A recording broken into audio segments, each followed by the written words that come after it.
Hi, my name is Niina and you're listening Together Through the Storms podcast. Welcome to the journey with me.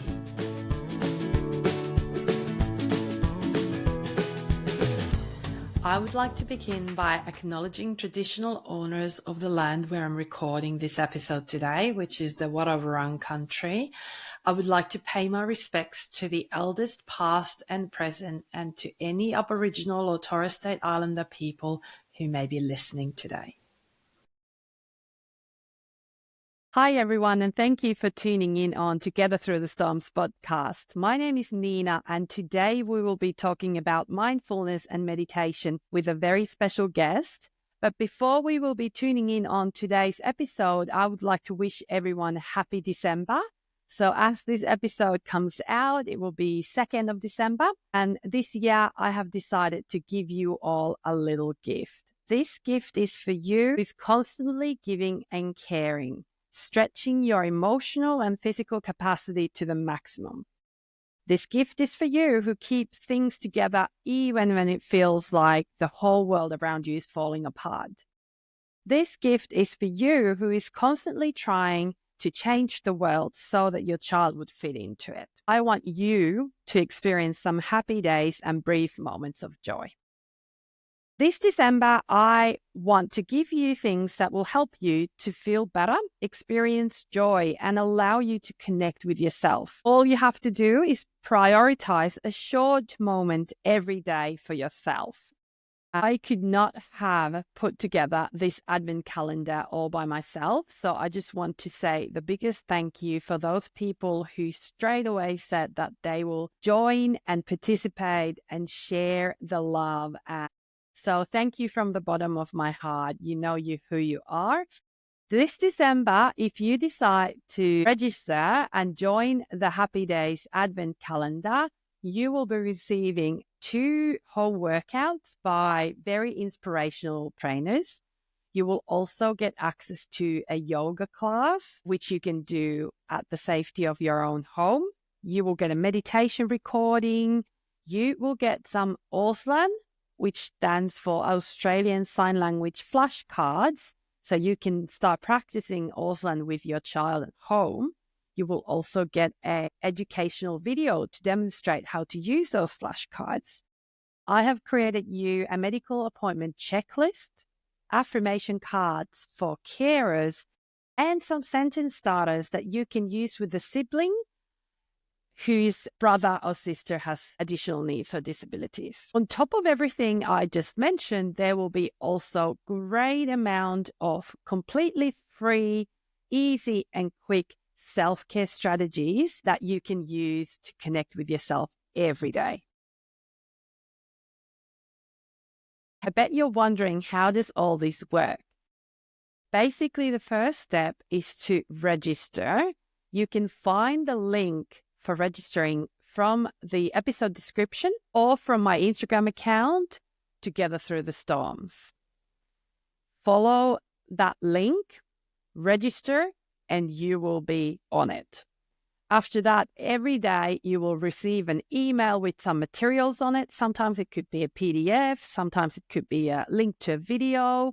With registering, you will also get a completely free guide, which will provide you some communication tips with your child, access to my fortnightly community letters, where I provide some strategies and tips that will help you to navigate the everyday life with a child with additional needs. Now, go and register if you want to give something nice for yourself this December, and I hope you enjoy it. Today is the second last episode of season 1 of Together Through the Storms podcast. I can't believe it's nearly an end of the year, end of season 1. It's been absolutely fantastic.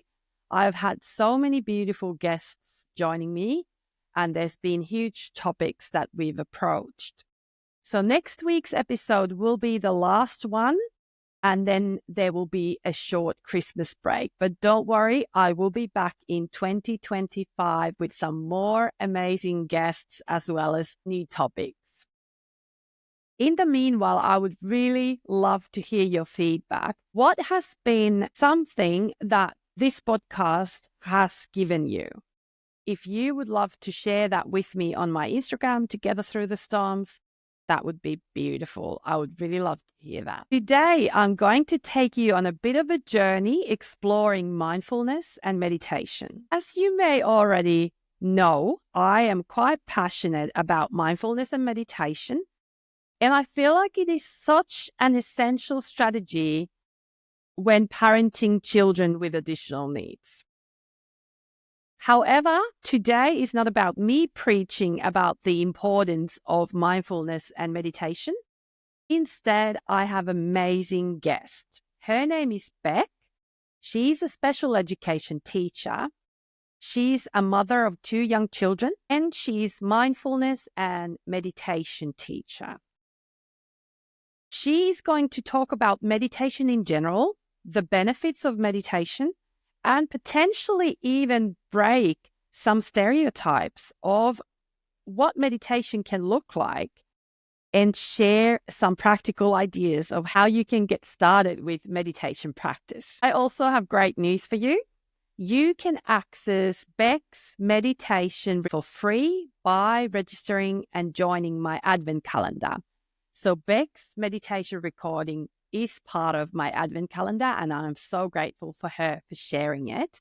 If you would like this recording, as well as other amazing things that my Advent calendar provides, please follow the link on my episode description or in my Instagram account to register and make sure you have joined the Advent calendar. Today's episode is for anyone who wants to learn more about being present in the moment. And of course, it is particularly beneficial for parents who may have children with additional needs. I really hope you enjoy this episode. Let's get into it. Hi, Bec, and thanks so much for joining me on Together Through the Storms podcast. Welcome. Thank you so much for having me, Niina. I have followed you for a little while on Instagram. A friend of mine recommended your Instagram page, and I find it super interesting, inspiring, and I feel so privileged to have you here today talking about mindfulness and meditation. So thank you very much for joining, and I'm looking forward to learning more from you today. Would you like to tell a little bit about yourself at the start? Sure. So I am a mum of 2 children, and I'm a special ed teacher and also a meditation and mindfulness teacher. I came to mindfulness and meditation at a period of my life where I was looking for something else. I was working as a special ed teacher full time, and I was craving like sensory deprivation. Like I just wanted to come home and just feel nothing. Like I felt like I had given my all throughout my teaching day and trying to meet the needs of all my students. And I felt like I was forgetting who I was and my needs. So I would come home and I would do a meditation pretty much daily, and it became my daily practice. And I got this download one day while I was doing a meditation. It was like, you need to be a meditation teacher. You need to be sharing this. So I trusted my intuition and off I went, and I studied meditation and mindfulness for a couple of years. And now I'm, sharing it with the world. I feel really privileged to be able to share it. And I've been putting a lens on helping mums, especially, find some self-care tips that they can do throughout the day to help them feel, relaxed, calm, and be the parent that they want to be. We face so many challenges and stresses throughout the day being parents of children, and I want to help parents feel like they have the tools that they can access at any moment throughout the day. So that's where my kind of passion lies at the moment. And I really look forward to this work alongside everything else that I do. That is such a beautiful story, and I can relate so much with that from personal and professional perspective. So I can imagine what a change that daily meditation would have done for you, and all that overstimulative stage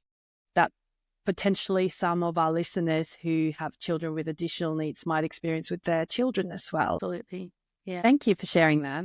As always with my guests, I like to start with a little icebreaker question. And I feel like this icebreaker question could not be any more appropriate to our chat today. So Bec, would you like to share one of your favorite self-care routines? What do you like to do?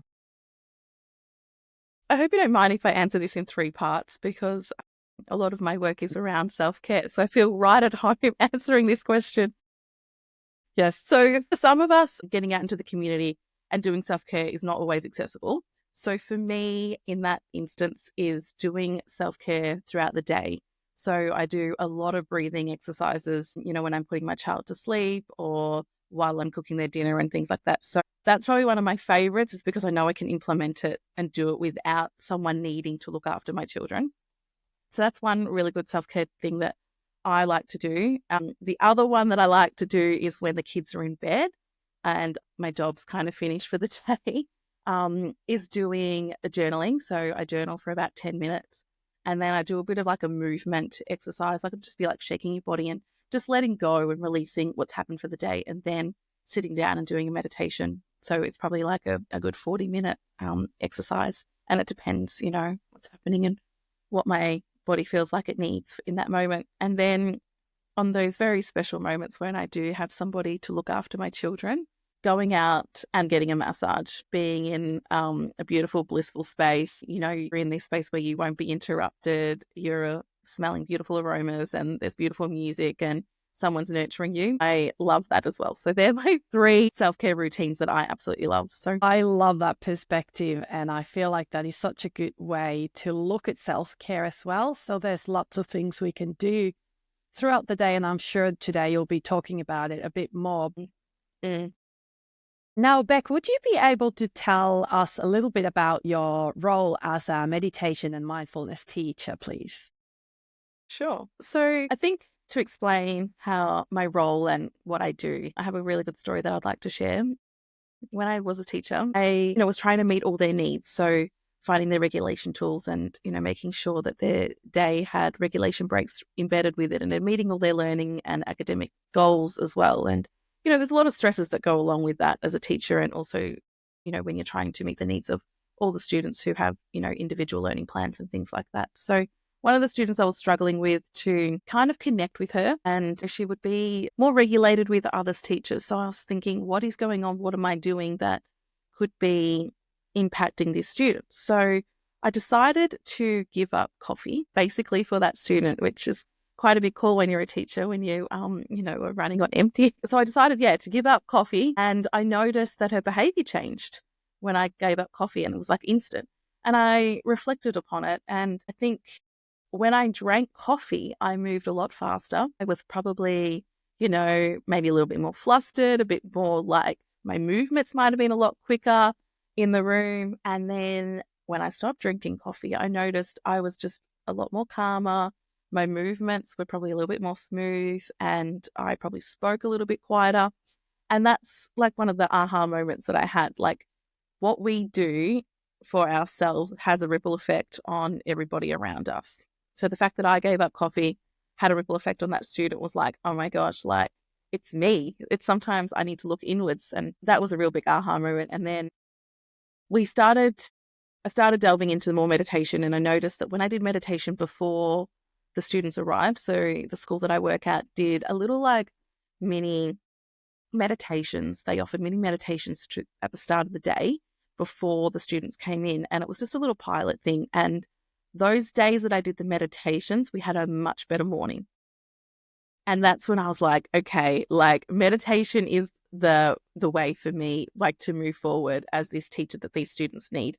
So that's when I really like amped up my meditation, did my meditations when I came home. And I think when you feel calm and good and relaxed in yourself, people feel that and they feed off that as well. So, when you meet somebody that's really agitated and anxious, you kind of take on some of that as well. And if you're calm and regulated in yourself, then they'll take on a little bit of that as well. So that's the whole like reason why I do a lot of what I do. I do meditate for myself, and I do teach people to meditate for yourself, but also think about the ripple effect that you have, that you can help other people because you're more conscious, you're more aware of their needs, and you're creating a world that I hope would be more connected and conscious of the decisions that they make, and respond calmly with respect and kindness. And I think that's what the whole world needs, a little bit more awareness. Yeah, I hope that kind of answers the question. Meditation helps us to be more present. So, and it helps us to find that inner guidance and helps us find our own intuition. I find that if you don't go inwards, you're not really like attuning your intuition. So I get that all sounds so absolutely fascinating and interesting. And I think we all know that, and we've all heard a lot about meditation, but then really understanding the impact of that, I guess you can't understand it until you've experienced it. So that's very insightful too. I'm still very fascinated about your role specifically as a mindfulness and meditation teacher. So would you like to explain a little bit more about your role as a teacher who teaches meditation and mindfulness? yeah, absolutely. So I think when I say to people, oh, I'm a meditation and mindfulness teacher, they go, oh, I can't meditate. Like I can't meditate. My mind's too busy, or I can't sit still for long periods of time. And I think my role as a meditation teacher is to push those boundaries a little bit. There are so many different techniques out there for you to do meditation. So meditation can look like you walking around your backyard. You know, when you're walking with your children and you're pushing the pram, like you could be doing meditation right then and there.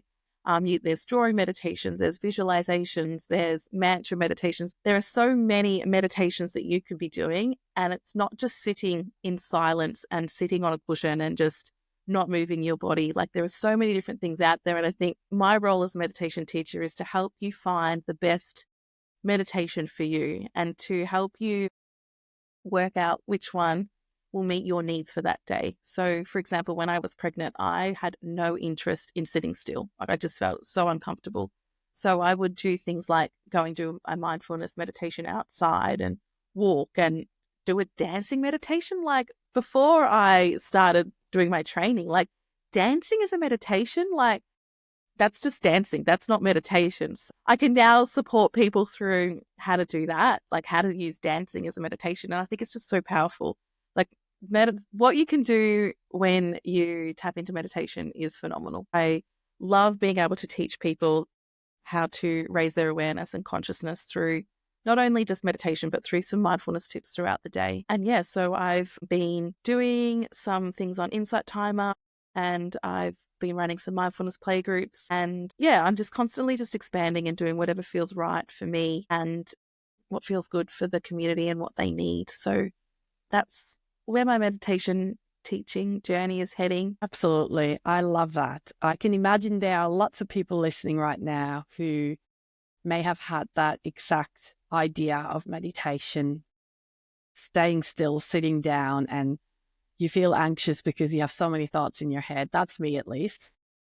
And just knowing that it doesn't have to look like that or be like that. It can be so many other things. I think it's very reassuring. And another thing is, you know, some people come to meditation, they're like, oh my gosh, it was so annoying. I couldn't meditate because the dog was barking or the kids were yelling in the background or the TV was on or someone next door started mowing the lawns. And yeah, like, don't get me wrong, like quite a few years ago, I would have been frustrated too when I finally got my me time.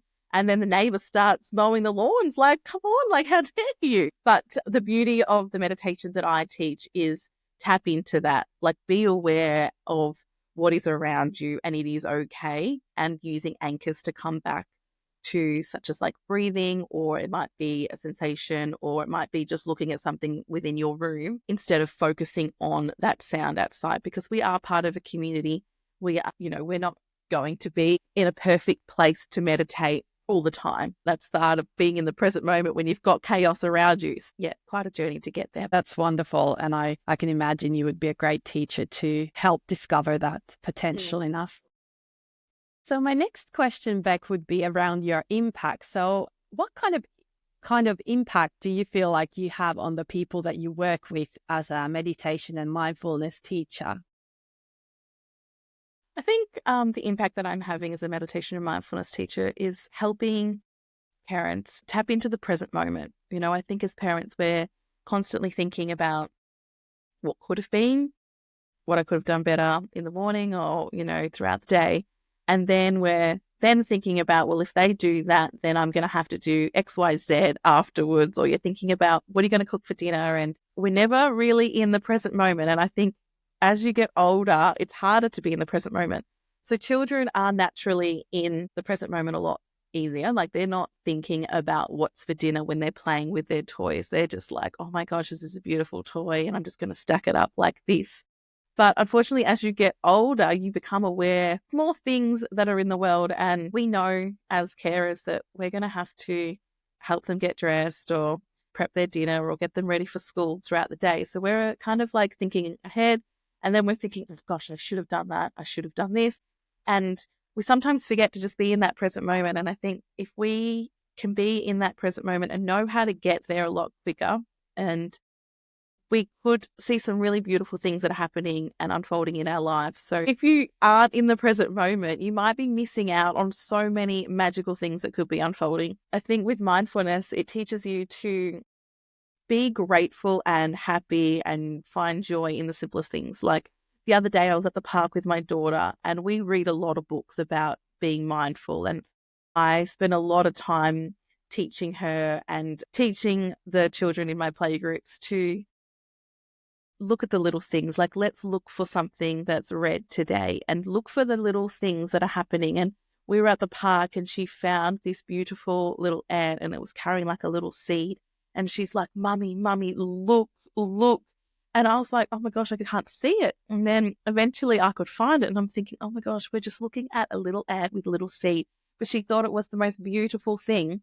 And she was so in that moment and she watched this ant crawl over this rock and she's like, bye, little ant. And it was going in a little tunnel. And I just thought there is so many magical things happening in our world, but we need to stop and pause and have a look and be in the moment, not thinking about what we should be doing and not thinking about all the things that have happened in the past, but actually be in the moment, just how it is in the now. And I think that's where the magic happens. And that's how a lot of people find joy and happiness. What makes you happy now? It's sometimes a hard question to answer, like what actually makes you happy? And I think sometimes for me, it's just seeing the sun coming out some days or, being able to sit down and eat a piece of chocolate and feel like the texture and being really grateful. I think a lot of people are just missing out on being in the present moment because we're really stressed, maybe financially, or stressed about what the world looks like for our children and trying to meet all their needs. And am I doing enough? And then you turn the lens back onto yourself and you go, am I taking care of myself? It's just a constant battle. And there's just so many things that we have to contend with in society. And there's a lot to contend with. And I think coming back and just finding time to be present in the moment, like you don't have to spend your whole day being present in that moment, because we do have to make decisions in life. But yeah, I think that's the biggest impact that I'd like to have with my students and with all my clients, is to enjoy the little moments, because they're the ones that can bring us the greatest joy and happiness. That is just so beautiful. I'm just like almost getting emotional listening. Thank you for sharing that. I feel like sometimes the afternoons can be very triggering at home, like coming home from kinder or daycare and work, and you think about, dinners and bath time and all those things that you need to. And then sometimes my daughter just says, sit here. And she just wants me to sit next to her. And I'm like, everything else can wait. Actually, like when you really think about it, do I really need to push through all of that? It's just in my head. But if I sit there with her for 5 minutes, the world is not going to stop rolling around. So it's just, embracing those moments, what you just described. And then when you put your head on the pillow at the end of the night, what are the moments that you're going to be grateful for? And it probably will be that moment where you sat with your daughter for 5 minutes. Just be in present moment. So yeah, they're the little ones that you're going to remember and be grateful for at the end of the day. Yeah. You're not going to be grateful, that I put those dishes away. Like, thank God I put them away. No, you're going to be like, I'm so glad I spent a couple of quality minutes with my child and I wish I could spend more with them. Because they can really sense when you are present, can't they? Absolutely. They know. And they're our greatest teacher. Our children are our greatest teacher, and they push us into some deep places, some deep trenches, but they're trying to bring the best out in you, and they'll get you to change the route and help you dig a little bit deeper. I know my son has definitely made me dig a little bit deeper, because he has hardly slept for 9 months. And when you don't sleep, you don't function very well. And that's why I'm so grateful that I do have meditation practice, because I know that 20 minutes of meditation can feel like 4 hours of sleep. So that has helped me get through. But yeah, he has taught me to dig deeper and get into that present moment and find some beautiful things, even if you are sleep deprived. And again, probably very relatable for so many listeners right now. Holding space for children takes a lot of energy from us parents to be in that present moment. And we really need to look after ourselves so that we can be there for our children when they need us. And sometimes you need to go to meditation and mindfulness before you actually feel like you need it, because you never know what's going to come next. Yet I feel that parents try to fit their self-care needs into such a small time frame because they have so many things that they need to do. So it's like, oh, I'll just take a couple of minutes, or no, don't worry, I'll just be 10 minutes. And we try and make it the shortest amount of time possible when probably we need like a good hour.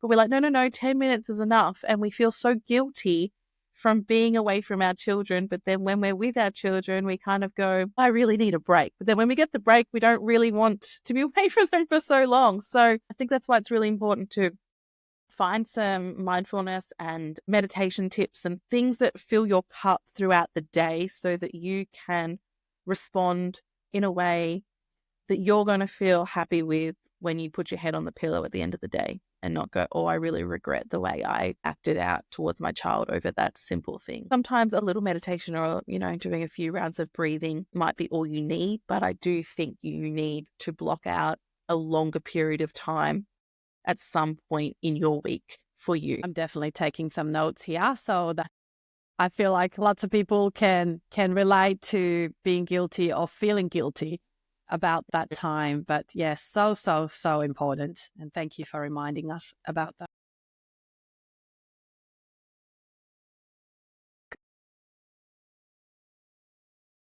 So it's time for the last question. And I was just wondering, Bec, what would you say to a person who is currently considering starting meditation or even thinking about engaging with a meditation or mindfulness teacher? Do you have any words of wisdom?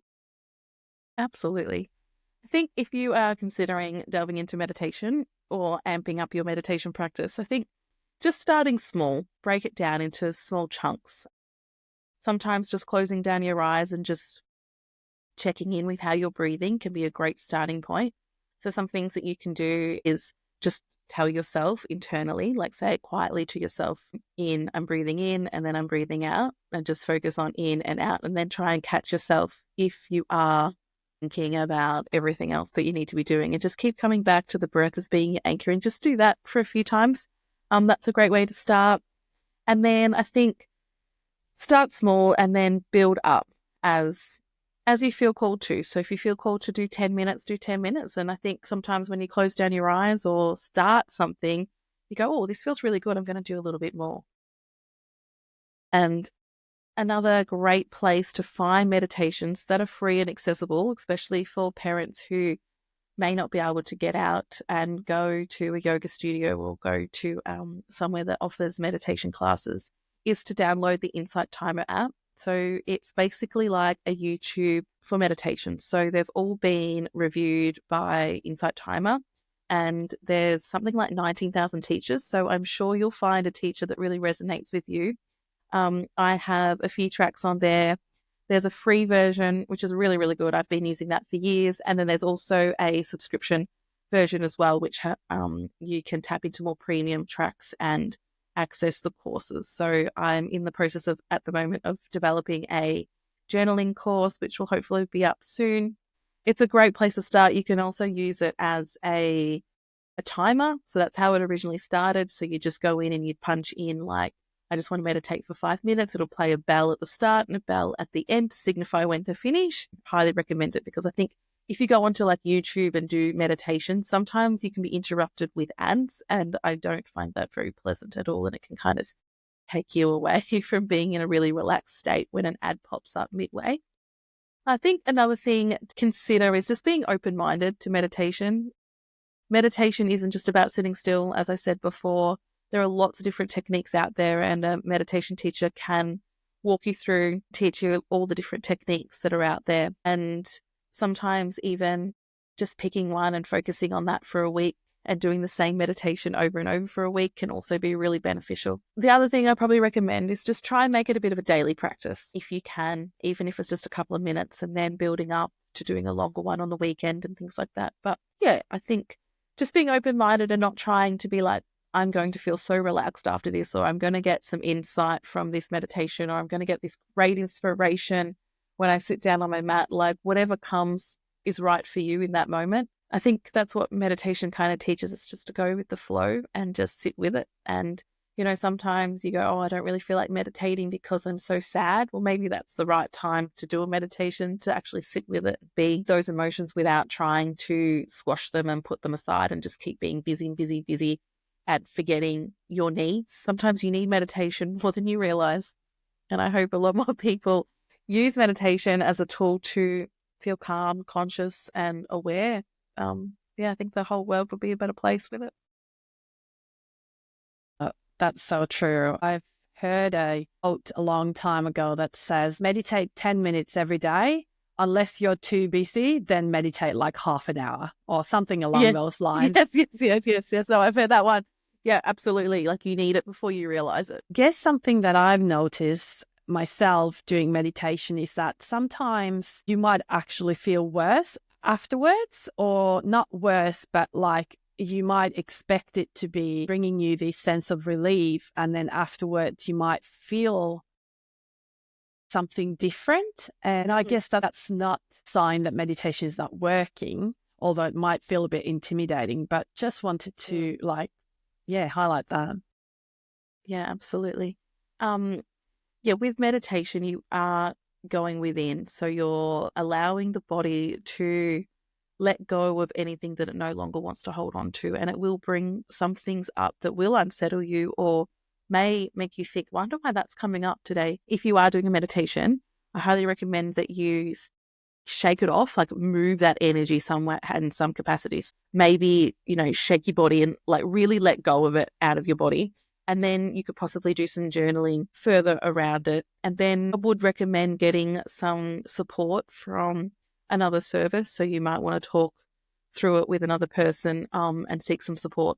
Because, sometimes things can come up and you're like, whoa, is this my ego talking, or is this my intuition? Is this something that I should go to the doctor about? Or I'd highly recommend that you seek some other support if it's really unsettling you and talk through it. I hope people don't then stop doing meditation because they felt unsettled in a meditation. The next time that you might do a meditation, something beautiful might happen, and it might be this magical visualization of you doing something when you just feel so all those warm and fuzzies from it. So that's the beauty of meditation. Sometimes it can be this really relaxing moment and you get this spring in your step and you have the best night's sleep afterwards. And then sometimes it's bringing to the surface things that you may have squashed and suppressed for such a long time. And the body's like, now's the time to release it. And sometimes the body will release things with a little bit of pain, or sometimes you hear like little clicks and little pops and stuff like that in the body, or that sometimes can be the body's way of releasing things too. Meditation can bring up some things that you may have suppressed, and I think we need to release them out of our body, because if we don't deal with them,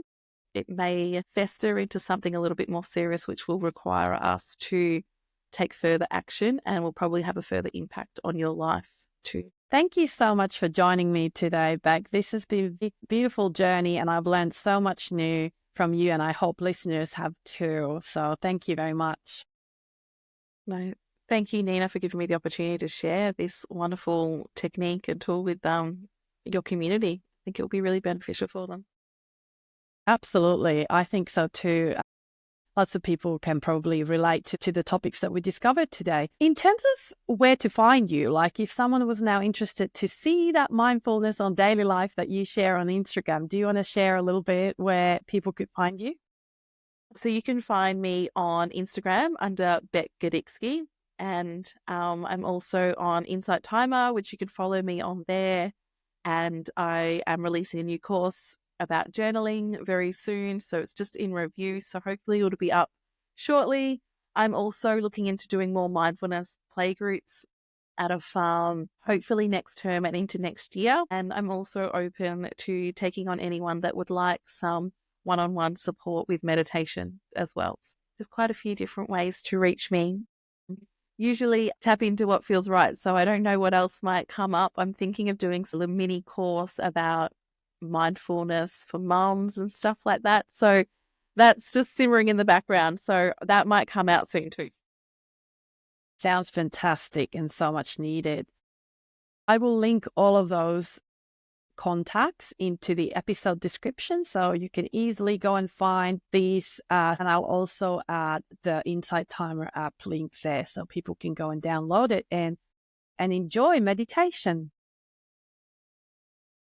Thank you for joining me, and I hope to see you again. And I hope that everyone can pick up one thing that they're going to take from this episode and take further along to their week. Thank you, Niina. Thank you so much for listening to today's episode with Bec about mindfulness and meditation. I really hope you enjoyed it and perhaps got some ideas of how to develop your mindfulness practice further. If you would like to access Bec's meditation completely free, make sure you register to my Advent calendar. You can find the link from my episode description or from my Instagram account, Together Through the Storms. By registering, you will receive a feel-good material every day in December, and hopefully this will bring you some joy and opportunity to connect with yourself.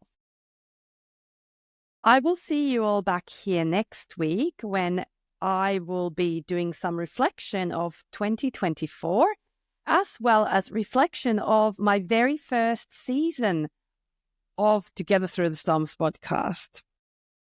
I would also love to share some of your feedback, so please come and share with me what has this podcast given to you so far. I would really love to hear from you. Feel free to message me on my Instagram. Have a great week. I hope you enjoy the Advent calendar and those short moments for yourself, and I will see you back here next week. Bye.